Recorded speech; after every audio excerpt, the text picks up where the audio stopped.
வடகிழக்கு பருவமழையை எதிர்கொள்ள தமிழக அரசு தயாராக உள்ளதாக அமைச்சர் KKSSR ராமச்சந்திரன் தெரிவித்துள்ளார். விருதுநகரில் அவர் அளித்த பேட்டியை சூப்பர் பைட்ஸ் பகுதியில் தற்போது பார்க்கலாம். எடுத்துக்கொண்டிருக்கிறோம். மழையைத்தான் காணவில்லை. மழை பெய்ய வேண்டும். மழை பெஞ்சால்தான் அணைக்கு தண்ணீர் வரும்.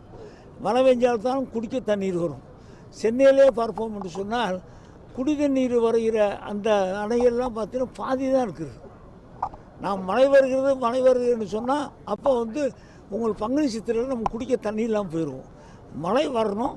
அந்த மழையினுடைய பாதிப்பை இந்த அரசாங்கம் சமாளிக்கும். ரெண்டு வேலையும் செய்யணும்.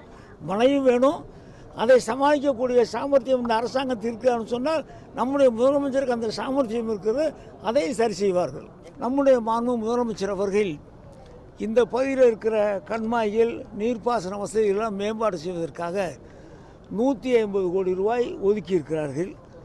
அது போக நம்முடைய புலவக்கல் இந்த டூரிஸ்ட் சென்டராக இருந்தது.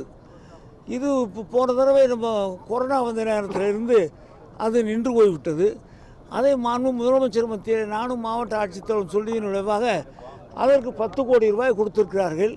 அந்த பணத்தின் மூலமாக இந்த பக்கம் டூரிஸ்ட் சென்டர் நல்ல டூரிஸ்ட் சென்டராக நல்ல வசதி உள்ள ஒரு மக்கள் செல்லக்கூடிய அளவிற்கு நிச்சயமாக செய்து கொடுப்போம்.